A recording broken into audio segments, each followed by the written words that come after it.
Last night, glorious night if you are a Tennessee Titan fan. They put a beat down on the Buffalo Bills on the incredibly rare Tuesday night football. I was there in attendance along with about 8,000 or so Tennessee Titan fans. It was a different experience, to be sure.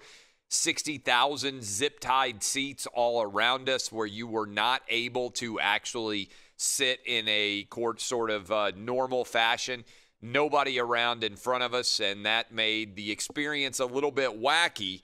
But what a beatdown the Titans put on the Bills, and that was despite the fact that the Bills and Josh Allen couldn't be stopped on third down, 13 out of 17 in the game, but the Titans get the huge 42-16 victory. And the question that entered the season was the Titans' run to the AFC Championship an anomaly, an aberration, somebody getting lucky and hot at the right time, being able to beat the New England Patriots and the Kansas City Chiefs in back-to-back games?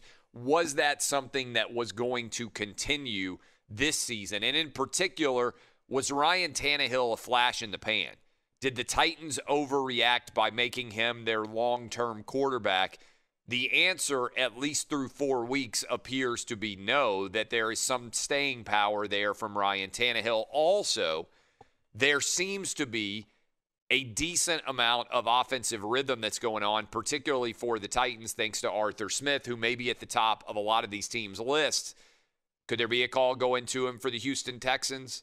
Could there maybe be a possibility that it makes sense down in Atlanta? We'll see what happens, but I would think Arthur Smith, the offensive coordinator of the Titans, is potentially going to get some calls because this offense is playing out of its mind right now, and they did everything they did to the Bills, a 4-0 Bills team, despite the fact that they really didn't have normal practice for 16 days and have been dealing with the COVID outbreak, plus two of their top receivers, Adam Humphries and Corey Davis, were both out on the COVID list, as well as their backup tight end, Michael Pruitt, and they still went out and executed at a high level with a lot of wide receivers, frankly, that had not played a lot of significant snaps over the course of the season. Now, A.J. Brown was back and played really, really well. Josh Norman is going to be living through that stiff arm that he took for a long time to come. When he was asked about it,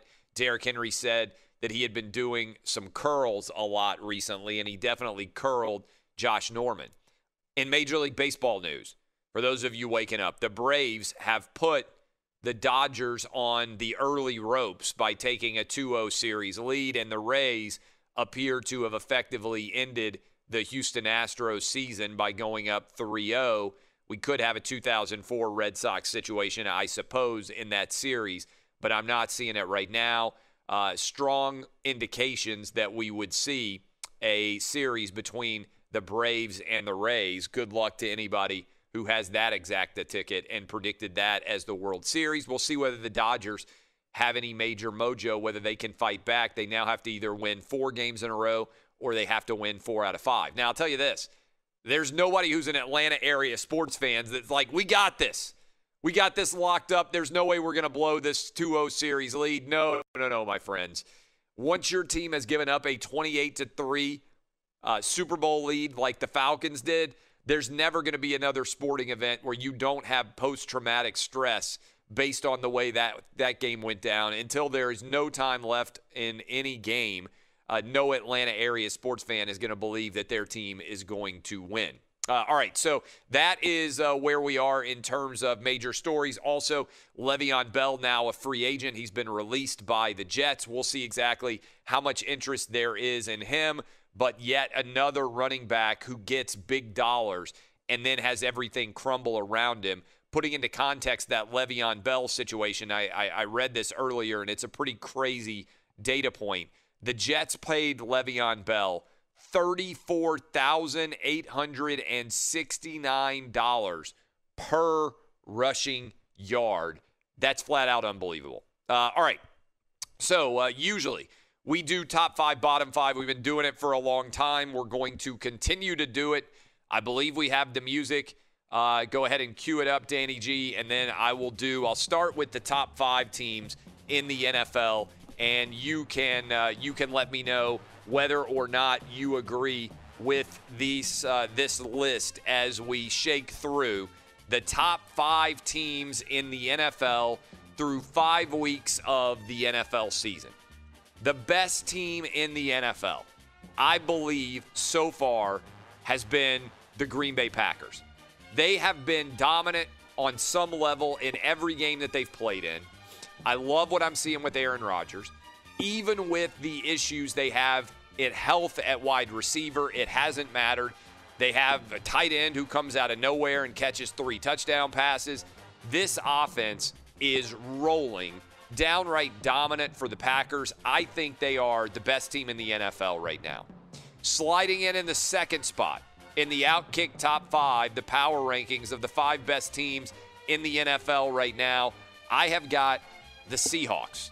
Russell Wilson's team, what an incredible drive to win the game against the Minnesota Vikings. I believe the Seahawks are the second best team right now in the NFL, and that Russell Wilson is the unquestioned leader, particularly with what we saw from Josh Allen last night. We know it's going to be Aaron Rodgers, it's going to be Russell Wilson, 2 old gunners right now, I would argue, at the top of the MVP board. Packers 1, Seahawks 2. Maybe a little bit of excitement, maybe a little bit of an overreaction, but when you consider that the Bills were 4-0 and looked like one of the best teams in the NFL so far this year, and when you consider now that the Titans are 4-0 and would be the number 1 team in the AFC, I just got to say, right now, if the season were ending today, the Titans would have the bye, and they would be the overall number 1 seed in the entirety of the AFC. I've got the Titans at the 3. I've got the Titans as the 3rd best team in the NFL. I love what I've seen out of Ryan Tannehill. Everybody knows how reliable Derrick Henry is. They've had injuries on defense, but Mike Vrabel is there. I feel like at some point in time they are going to round into shape a little bit better, and frankly, we saw that last night against the Bills, holding them to 16 points, making 2 big turnovers. I think the Titans at the 3 spot. In the 4 spot, the Steelers. Now, some of you may say, why would you have the Titans above the Steelers, Clay? And the answer is because the Titans have a better win than the Steelers do. The Steelers and the Titans kind of mirror images so far. They haven't played an incredibly challenging schedule. We'll see how the Steelers do this week against the Browns. We'll see how they do next week against the Titans. But based on what I've seen so far, I like the Titans' overall resume better than I do the Steeler overall resume. So I've got the Steelers at 4, and then they haven't really seemed that engaged so far this season, even though they're the defending Super Bowl champs. I have got the Chiefs at 5. Let me explain why. They weren't interested in playing against the Chargers. They weren't interested, it didn't seem like, in playing against the Patriots once Cam Newton wasn't there. They didn't play that well, frankly, certainly against the Raiders. And I feel like they've kind of been on the edge all season, worried about motivation, a little bit of a Super Bowl hangover. But when they felt like there was a legitimate challenger against them, they stepped up and beat the pants off of the Baltimore Ravens. So I have got the Chiefs as the 5th best team in the NFL right now through week 5. Let me recap. Packers 1, Seahawks 2, Titans 3, Steelers 4, and I have got the Chiefs in the 5 spot. Danny G, what disagreements, if any, do you have with my list of excellence? Wow, well, I did my list last night after Tuesday Night Football. I didn't think we would have the same 5 teams. We do, though. I also have Packers at 1, Seahawks 2, but 3, 4, 5, a little different for me. I have the Chiefs at 3 because even though my Raiders clowned on them on Sunday, we saw at the end of the game the Chiefs can kind of turn it off and on. And then I have the Titans at 4 and the Steelers at 5, right above the Ravens, Bills, and Rams. Okay. We have the same exact 5 teams. Dub, what would you say about the list of excellence? I think Baltimore not being there is a bit head-scratching, to be fair. Because I think if Baltimore played Tennessee right now, they'd be a fairly significant favorite. What happened the last time Baltimore and Tennessee played? We're talking here and now. This is 2020. I think Baltimore would probably be they are going to play, I think, in December. I think Baltimore would be probably a 6-point favorite. On a neutral field? Yeah. We'll see. Yeah. But other than that, I have Pittsburgh, Green Bay. I have Kansas City in there as well, and Seattle. I think Seattle, I don't know how they do it every year. I mean, they just pull wins out of their you-know-what, and they end up on top. I don't know. It's very head-scratching to me because, I mean, they should lose some of these games, but they just don't because Russell Wilson's that good. I don't have the Ravens in my top 5 because of what a serious beatdown the Chiefs delivered against them.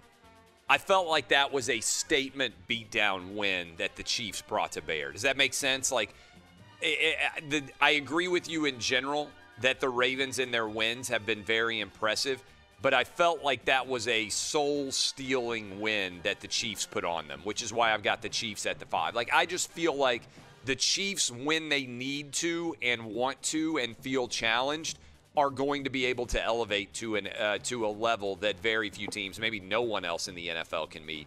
The problem is for the Chiefs, they haven't looked very good, right? I mean, they weren't good against the Chargers. They weren't certainly very good last week against the Raiders. And they didn't even look very good against the Patriots. And so, you know, when you've only played 5 games and 3 of them, you kind of just throw your shoulders up and say, I wasn't very impressed with their effort. I've got them in at the 5 basically based on that beatdown they put on the Ravens. Eddie Garcia, what would you say about my list of excellence here, the top 5 teams in the NFL? No debate at all on the top 2. I would definitely agree with Green Bay and Seattle. I still would put Kansas City over Tennessee. I think their wins over Baltimore and New England are more impressive than Tennessee's win over Buffalo. I would have the Titans 4th, and I would still have Buffalo at number 4. They beat a pretty good Rams team, and their only loss is to an undefeated team. So even though they have 1 loss, I put them ahead of the Steelers, who haven't beaten anybody yet, and ahead of the Ravens, who haven't beaten anybody yet. You're a big Steeler fan. I didn't bring you in to ask about the Le'Veon Bell situation, but is this not an incredible validation of Mike Tomlin and the entire Steelers organization, just using Antonio Brown and Le'Veon Bell as an example?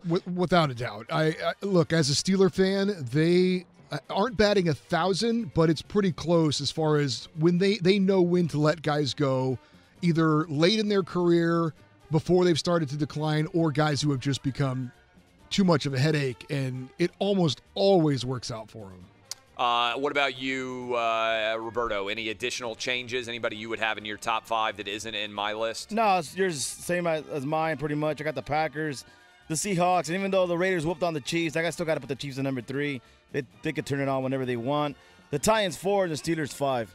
All right, so a lot of agreement there on the top 5 teams in the NFL right now. Should we save the bottom 5 for the top of hour 3, or should we do them now?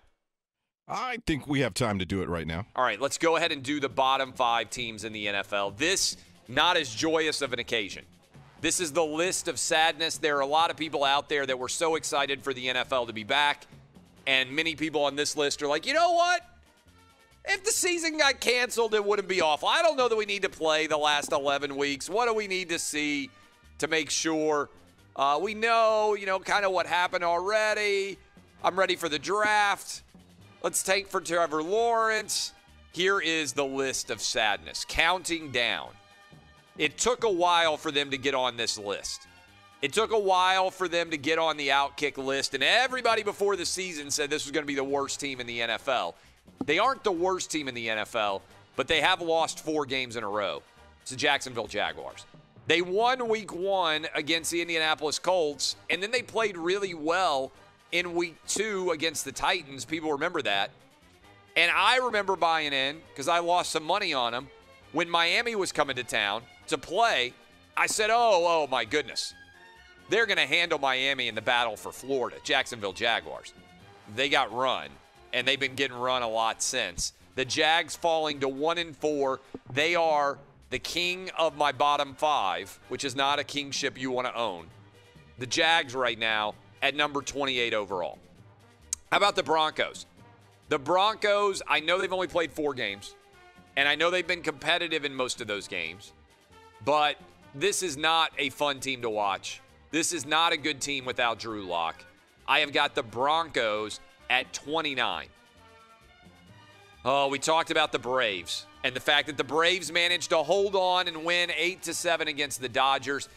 But you know who has not been managing to hold on, who has let Wilson Phillips down because they have not been holding on at all? It is the Atlanta Falcons. You give them a lead, They will tank it away. And right now they are 0-5. Their GM has been fired. They have fired their head coach. And the owner now came out and said, I don't know how many more years Matt Ryan's got left. Arthur Blank is one of the nicest guys on the planet. When he's like, yeah, I don't know what in the world's going on here. He built Home Depot into an incredible success story, but he can't win football games in Atlanta. And that hangover, which may never end, from the 28-3 lead that the Atlanta Falcons gave up. The Falcons are 0-5, and I legitimately wonder, could they now be in the Trevor Lawrence sweepstakes? Could they be thinking to themselves on some level, hey, maybe it's time to move on from Matt Ryan? Trevor Lawrence just up the road a little bit in Clemson. Wouldn't be a very far trip. I don't know. They're in the mix to have to make that decision. The Falcons at the 30th best team in the NFL. And then State of New York. I don't know how you get out of bed in the morning if you are a Giants or you are a Jets fan. Other than if you're a Jets fan, maybe you're thinking we're going to move on from Sam Darnold. What's interesting right here is, other than the Jags, a lot of these bad teams may not necessarily be in the quarterback sweepstakes for Trevor Lawrence. So could there be a trade to be made? And this, I'm just tossing this out there. Could the Cowboys, with Dak Prescott being injured, put together an unbelievable offer and say, instead of re-upping with Dak Prescott, given the fact that he is a free agent, theoretically, off of his franchise tag, could Jerry Jones and the Cowboys be in the wheel and the deal move business here when you start to look at some of these teams that might be at the top of the Trevor Lawrence board and the fact that they have quarterbacks already? I don't know, but I got the Giants at 31, and then I have got the Jets at 32. My list of sadness counting down the bottom 5 teams in the Outkick top 5, a place you never want to be. You never want to be in the bottom 5. Jags, Broncos, Falcons, Giants, Jets. That is the 5 worst teams in my NFL right now. What say you, Danny G? Any additional team that you have that I left out?